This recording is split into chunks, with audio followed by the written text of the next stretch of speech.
안녕하십니까. 9월 10일 금요일 영국의 소리방송 빅타임입니다. 오늘 뉴스의 제목입니다. 탈레반이 점령한 카불 공항에서 첫 번째 민간 항공기가 외국인과 아프간 승객을 싣고 이륙했습니다. 둘째, 학생들 새학기 시작과 코비드19 백신 접종 관련 소식입니다. 셋째, 북한이 자초한 경제위기 해법을 찾으러 왕이 외교부장이 한국에 옵니다. 첫 소식입니다. 탈레반이 점령한 카불 국제공항에서 처음으로 민간 항공기가 200여 명의 승객을 싣고 이륙하였습니다. 승객 중에는 다수의 미국인과 13명의 영국인도 포함되어 있는 것으로 알려졌습니다. 지난달 30일 영국과 미국이 주도하는 연합군 아프가니스탄에서 완전 철수한 이후 열흘 만에 처음으로 어제 9일 카불 국제공항을 이륙한 카타르 여객기는 도하에 도착하였습니다. 승객들의 탑승에 앞서 아프가니스탄의 탈레반 통치자들은 유효한 여행 서류를 소지한 외국인과 아프가니스탄 사람들을 떠나게 할 것이라고 발표한 후 이륙이 허가되었습니다.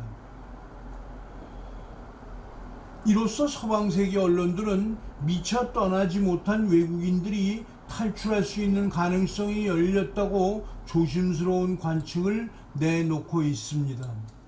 한편 현지에서는 이런 희망적인 소식만 있는 것은 아니었습니다.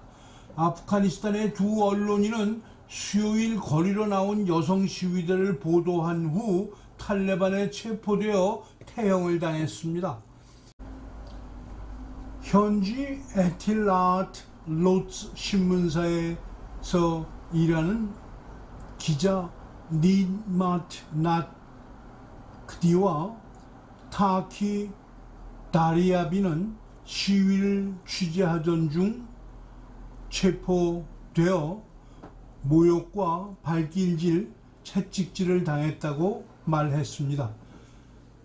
나크디 씨는 너는 참수되지 않은 것이 다행인 줄 알라라는 협박도 들었다고 말했습니다.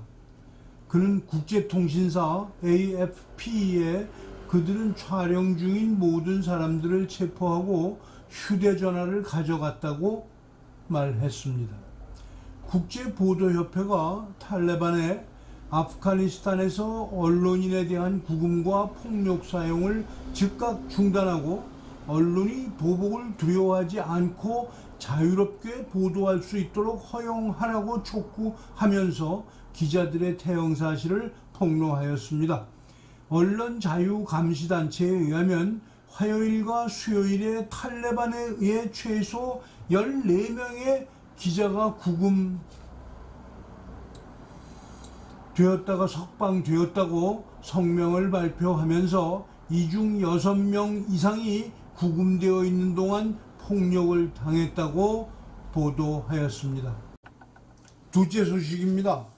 영연방의 각급 학교들이 나라별로 새 학기가 시작되었습니다.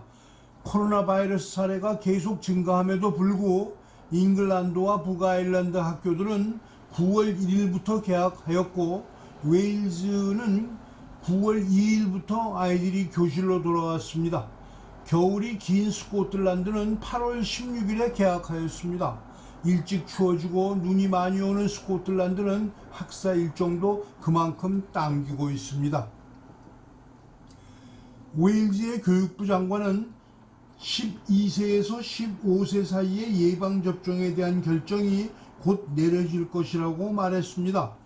각 나라별로 지난 학기부터 마스크와 손소독제에 대한 규칙이 변경되었으며 학교는 지역 위험에 따라 적절히 규칙을 변경 실시하도록 하였습니다. 웨일즈 교육부 장관은 BBC에 다음과 같이 얘기했습니다.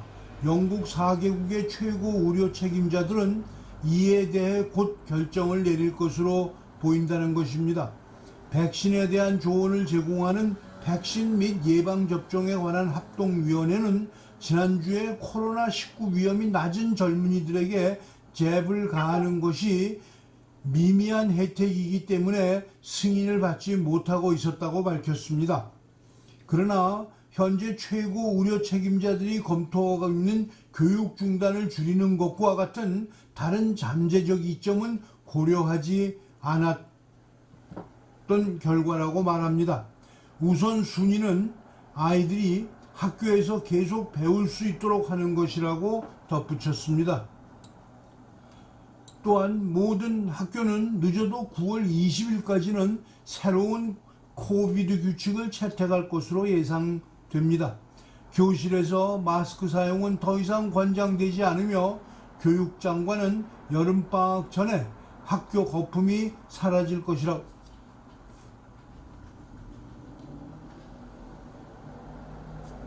여기 다시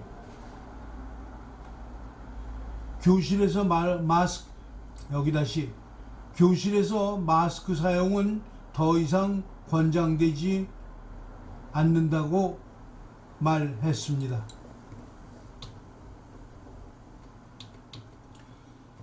정부는 학교의 공기청정도를 높이기 위해 600만 파운드의 기술 프로그램에 자금을 지원하고 있습니다. 학생들이 수업에 복귀하기 전에 웨일즈 정부는 학교와 대학이 코비드를 관리할 수 있도록 돕기 위해 CO2 모니터와 오존 소독기에 600만 파운드를 투자한다고 발표했었으나 오존 기계의 안전성과 실용성에 대한 우려가 제기되면서 웨일즈 정부는 이러한 장치를 구매하기로 한 최종 약속이 없어졌으며 사용을 검토하고 있다고 발표를 수정했습니다.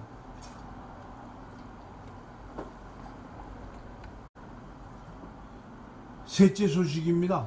북한의 경제가 불안하다는 것은 이미 알고 있는 사실입니다.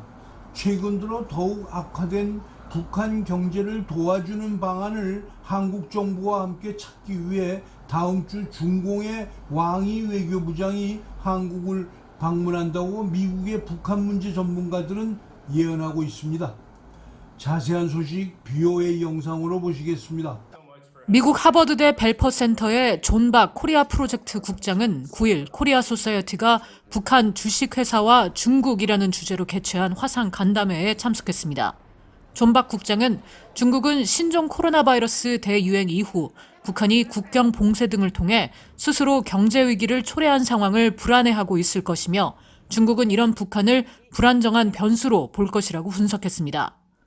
It's almost as if North Korea is viewed as an instability variable, and how the North Korean variable in this instance is a focus of the Chinese applying different policy tools. I can only imagine how anxious Chinese leaders are with the self-imposed economic crisis worsening. 존 박 국장은 그러면서 중국의 왕이 외교부장이 다음 주 동남아 순방에 이어 한국을 방문하는 것도 중국의 이런 우려가 반영돼 있다면서 중국은 북한의 경제 상황을 개선시킬 수 있는 방안에 대해 한국과 논의할 것이라고 예상했습니다.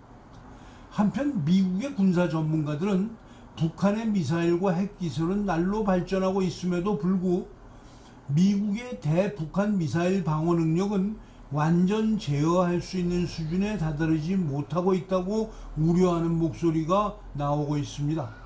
아시아 정책연구소는 8일 공개한 북한과 미국의 미사일 방어 역량이라는 제목의 보고서를 통해 북한은 미사일 부분에서 질적, 양적으로 진전된 역량을 보여왔다면서 미국은 북한의 위협에 대처하기 위해 미사일 방어 시스템 개발에 수십억 달러를 사용하고 있지만 입증된 능력이 여전히 부족하고 지상 배치 중간 단계 방어 체계 GMD 시스템 시험 기록도 제한적이라고 지적했습니다. 6개월 남은 대선에서도 중공과 북한은 대한민국 정부가 확실한 사회주의 정권으로 안착되기 위해서는 문재인 정권의 재집권을 위해 무슨 일이든 할 것으로 보입니다.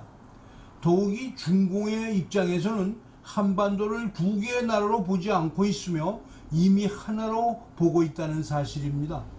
자유대한민국을 지키려는 보수시민단체나 정당들은 각자의 특성을 살리면서도 전체적으로는 연합전선을 형성하여 4.15 부정선거 무효를 주장함으로써 내년 3월 대통령 선거 전에 공명선거를 할 수 있도록 선거법을 바꾸어야만 할 것입니다. 시청해 주셔서 감사합니다. 오늘 방송 마치겠습니다.